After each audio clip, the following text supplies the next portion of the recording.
सबसे बड़ा सवाल है, ये जो 12 लाख की लक्ष्मण रेखा है, इससे अगर आपकी इनकम थोड़ी सी ऊपर हो जाती है तो ये जो मार्जिनल रिलीफ की बात की जा रही है, इसको थोड़ा अच्छे से हमें समझाइए ताकि क्लैरिटी मिल जाए शरद सर। नमस्कार प्रियंका और मनी 9 के सभी फॉलोअर्स और व्यूअर्स को मेरा अभिनंदन।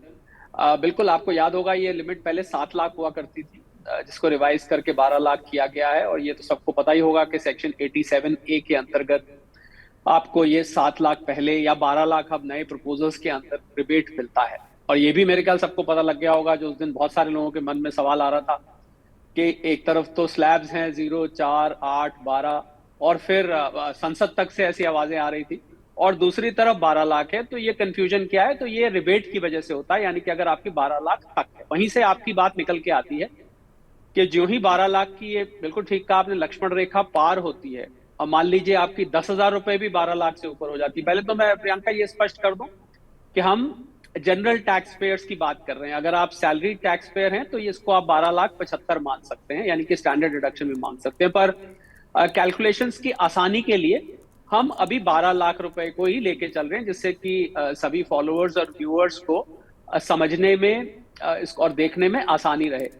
तो 12,10,000 जैसे ही होती है तो उस हिसाब से, तो क्योंकि 12 लाख की लक्ष्मण रेखा है, तो उस हिसाब से तो आपके ऊपर पिछले सारे स्लैब्स लग जाने चाहिए, यानी कि 0 से 4 पर नील टैक्स है, 4 से 8 तक 5% है, 8 से 12 तक 10% है, 12 से 16 तक 15% है, 16 से 20 तक 20% है, और 20 से 24 तक 25% है, और फिर 24 से ऊपर आप जानते हैं 30% है। पर हम तो 12 लाख पे आके रुकते हैं। तो ऐसा नहीं है कि अगर आपकी मार्जिनली 12 लाख से ऊपर जा रही है, अब ये ध्यान से समझने वाली बात है, तो इसमें एक फॉर्मूला निकाला गया है जिसको हम मार्जिनल रिलीफ फॉर्मूला कहते हैं। ये फॉर्मूला ये कहता है कि अगर 12 लाख से ऊपर, अब ध्यान दीजिएगा, अगर 12 लाख से ऊपर आपकी जो इनकम है, मैंने इसको बस आसान शब्दों में लिखा है कि 12 लाख से ऊपर अगर आपकी इनकम है और वो टैक्स से कम आ रही है, तो आपको फिर खाली उस इनकम पे जो टैक्स बनता है वो देना है।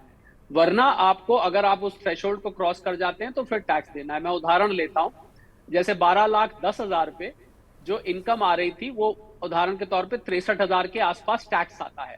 यानी कि 12,10,000 अगर आपकी इनकम है तो 63,000 के आसपास उस पर टैक्स आता है। और अगर आपने भी कैलकुलेशन निकाली, आपके हिसाब से 61,500 चलिए आ जाता है। तो अब सवाल यह है कि क्या मुझे 61,500 देना पड़ेगा सिर्फ 10,000 रुपए की इनकम के लिए? तो इसका तो मतलब ये हो गया कि मैं क्या करूंगा, अपनी 10,000 की इनकम फोरगो कर दूंगा कि भैया मुझे ये इनकम नहीं चाहिए, मुझे तो इसके लिए 61,000 रुपए देना पड़ रहा है। तो मेरा टैक्स खाली 10,000 रुपए आएगा। ध्यान देने वाली बात है, मेरा टैक्स खाली, यानी कि 12,10,000 पे आपको 10,000 टैक्स देना है। क्यों? क्योंकि 12 लाख से ऊपर एडिशनल इनकम ही टैक्स बन जाती है। इसको आसान भाषा में ऐसे समझिए कि 12 लाख से ऊपर इनकम मार्जिनली अगर वो एक लिमिट से है तो वही आपका टैक्स बन जाएगी। फिर आप जो टैक्स कैलकुलेशन है उसको छोड़ देंगे। और ये कहां तक ऐसा रहेगा? जब तक कि आपकी 12 लाख से ऊपर की इनकम, ध्यान दीजिएगा, जब तक आपकी 12 लाख से ऊपर की इनकम टोटल टैक्स पेएबल को एक्सीड नहीं कर जाती, तब तक के लिए आपको 12 लाख से ऊपर की इनकम को ही टैक्स मान के जमा कर देना है। जब ये 12 लाख से ऊपर की इनकम टैक्स पेएबल को एक्सीड कर जाएगी, यानी कि उससे ऊपर बढ़ जाएगी, तो फिर आपके ऊपर वो टैक्स पेएबल हो जाएगा। और ये लिमिट आती है, कहीं मैंने मोटा मोटा निकाला, 12,70,000 तक प्रियंका ये बना रहता है। यानी कि आपकी इनकम 12 लाख से ऊपर की कम बनती है और टैक्स ज्यादा बनता है। तो 12,70,000 वो कहीं वो थ्रेशहोल्ड जाके आता है उसके आसपास, जब आपके ये दोनों बराबर हो जाते हैं। और जैसे ही आपकी 12,70,000 से ऊपर इनकम जाती है तो फिर आपको रेगुलर तरीके से जैसे टैक्स कैलकुलेट होता है वो देना है। मैं उम्मीद करता हूं कि सबको समझ आएगा। थोड़ा सा मैथमेटिकल इसमें पेच है, पर आप उसको आसान भाषा में अगर समझेंगे तो बहुत आसानी से प्रियंका समझ में आ जाता है। तो शरद सर, मैं ये मानूं कि सैलरीड लोग जिन्हें 75,000 का एक बफर स्टैंडर्ड डिडक्शन की वजह से मिल जा रहा है, उसी को सरकार ने कोशिश की है, जो नॉन सैलरीड प्रोफेशनल्स हैं उनकी इनकम के लिए ये एक सहूलियत उन्होंने मार्जिनल रिलीफ की दी है। कह सकते हैं आप, क्योंकि वो इत्तेफाकन वो अमाउंट 70 के आसपास आ रहा है। ऐसा नहीं है, मतलब मैथमेटिकली तो ऐसा नहीं है, क्योंकि सैलरी वालों के लिए ये 12,75, आपकी जब इनकम 12,75 होती है तो आपको स्टैंडर्ड डिडक्शन घटा के 12 लाख रह जाता है। और फिर 12 लाख से आप जब कैलकुलेशन शुरू करते हैं तो जो मैंने फॉर्मूला बताया वही लगता है। मतलब सैलरी वालों के लिए तो 75,000 का और भी बोनस है। अगर मैं इसको दूसरे तरीके से कहूं तो आपके पास 75,000 की लीवरेज एडिशनल रहती है स्टैंडर्ड डिडक्शन की। इसको इस तरीके से समझना चाहिए। तो ये है सेक्शन 115 BAC 1A रिलीफ, जिसे कहा जा रहा है मार्जिनल रिलीफ। चलिए, तो ये तो हम समझ गए कि 12,70,000, मोटा माटी यही हुआ कि 12,70,000 तक सरकार आपको जो आपकी एडिशनल इनकम हो रही होगी 12 लाख से ऊपर, उसको टैक्स के स्वरूप में लेगी और आपको भी एक रिलीफ मिल रहा होगा, बहुत लंबा चौड़ा टैक्स नहीं देना पड़ेगा। लेकिन शरद सर, अगर किसी की इनकम जब 13 लाख पहुंच जाएगी तो उनके लिए टैक्स का गणित क्यों होगा? और मैं ये सवाल इसलिए पूछ रही हूँ बहुत क्लैरिटी से, बहुत लोगों को लग रहा है कि अगर 12 लाख तक सरकार कोई टैक्स नहीं ले रही है तो अगर मैं 13 लाख पर पहुंचा तो उस 1 लाख पर ही मुझे टैक्स देना होगा क्या? इस कंफ्यूजन को दूर कीजिए। जी नहीं, जब आप उस लिमिट को पार कर जाते हैं, किस लिमिट को मैं यहाँ दोहराता हूँ, वो लिमिट जहां पर आके आपके 12 लाख से ऊपर की इनकम और उस पे टैक्स पेबल बराबर हो जाता है। बहुत ध्यान देने वाली बात है प्रियंका, क्योंकि यहीं पर आके सारा पेच है।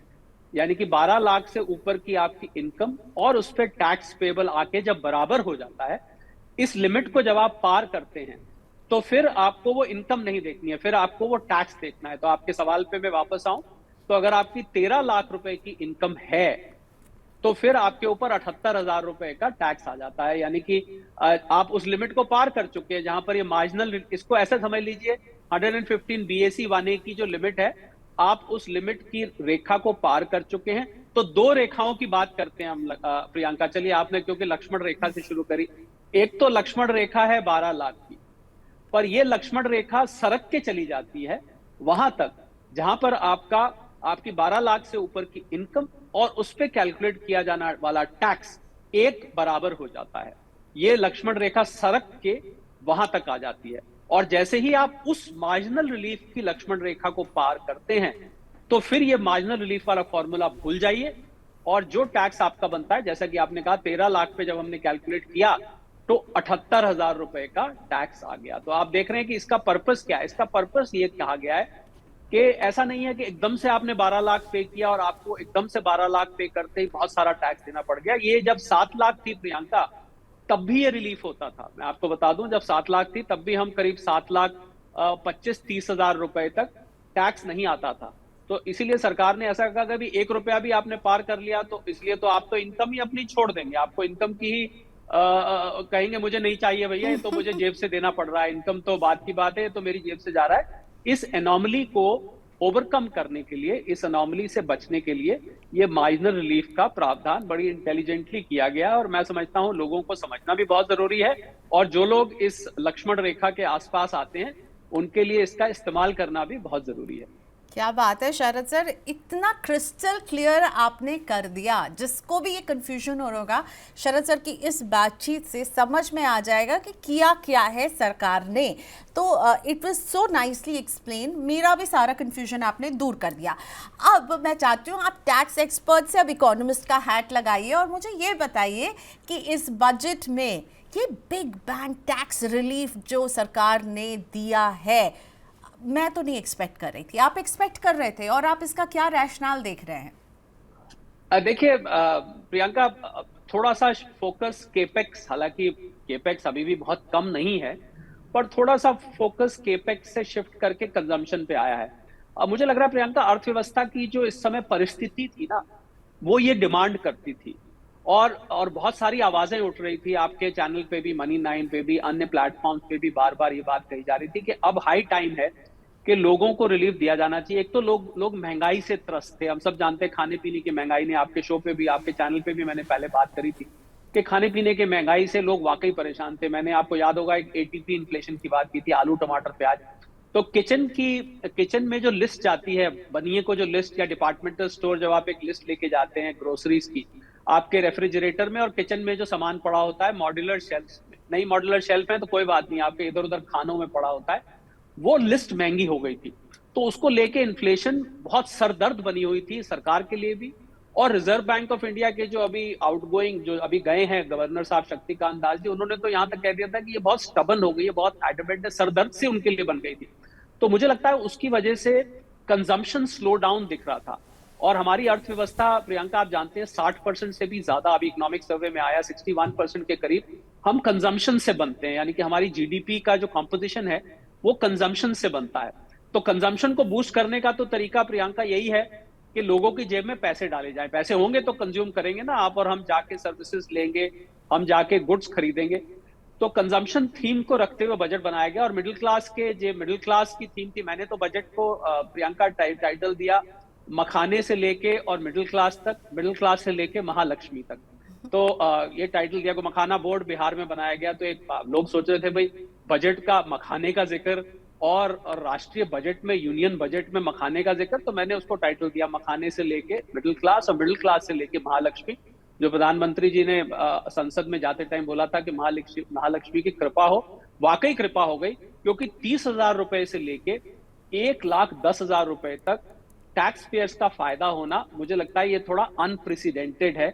बहुत लंबा समय हो गया मुझे ऐसा, मैंने अनेकों बजट अब तक 30-35 बजट में देख चुका हूं, मुझे नहीं याद आता कि मैंने कोई इतना ज्यादा दिलदार, दिल खोल के देने वाला बजट देखा।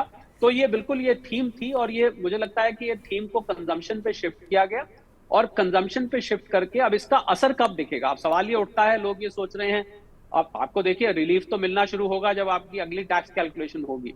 तो अभी तो हम फरवरी में बैठे हैं, तो आने वाले साल में आपको इसका असर दिखना शुरू होगा। बल्कि आपको हैरानी होगी सुन के, मैं कल संडे था और कुछ टैक्स पेयर्स ने मुझे घर पर लंच पे और रात को डिनर पे बुलाया हुआ था। वो लोग सेलिब्रेट कर रहे थे कि भाई अब तो आज पार्टी का दिन है। उन्होंने लोगों ने तो अभी से ही खर्च करना शुरू कर दिया है, कुछ ने अपनी से, हालांकि सेविंग होगी अगले साल, पर उन्होंने अपनी अपनी जो है सेविंग्स अभी से लुटाना शुरू कर दिया है। भाई पार्टी टाइम है हमारे को, कोई कह रहा है मुझे 50,000 बचा, कोई कहता है मुझे 60,000 बचा, कोई कहता है मुझे 70,000 बचा, कोई कहता है मुझे तो 1 रुपया भी नहीं देना है अब।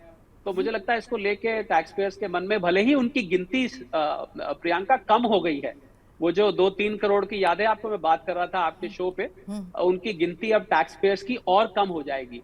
पर मैं मानता हूं कि दिया गया टैक्स रिलीफ, इंटरनेशनली इकोनॉमिक्स में थ्योरी होती है कि जब जब आप टैक्स कम करते हैं तो आपकी टैक्स कलेक्शन बढ़ती है, क्योंकि ज्यादा लोग उससे जुड़ते हैं, लोग टैक्स की चोरी भी नहीं करते हैं, लोग बढ़ चढ़ के आगे देते हैं, चलो भाई थोड़ा ही देना है दे देते हैं, क्यों सरदर्दी बाद में मोल लेनी। जो लोगों के मन में थोड़ा सा शैतानी आती है, चलो नहीं देते बचा बचू के इधर से, वो लोग भी आगे आ जाते हैं। और मुझे लगता है जो 1 लाख करोड़ का प्रियंका रेवेन्यू लॉस भी हो रहा है ना, जो अभी जिसका इस सारे रिलीफ का जो रेवेन्यू लॉस है वो भी वापस आ जाने वाला है। एक तो वो एडिशनल टैक्स कलेक्शन के रूप में वापस आएगा, दूसरा वो जब हम और आप खर्चेंगे जाके तो साथ में जीएसटी भी तो जेब से जाएगा ना, वो जीएसटी के रूप में वापस आएगा, प्लस प्राइवेट इन्वेस्टमेंट के रूप में वापस आएगा, और लोगों को नौकरियां मिलेंगी, कई तरीके से वापस आएगा। मुझे तो लगता है ये 1 लाख करोड़ 3-4 लाख करोड़ सरकार के लिए बन जाएगा। ओके तो चलिए, I love that line Sharad sir, makhana to middle class to Mahalakshmi, और बदल गया देश का मूड।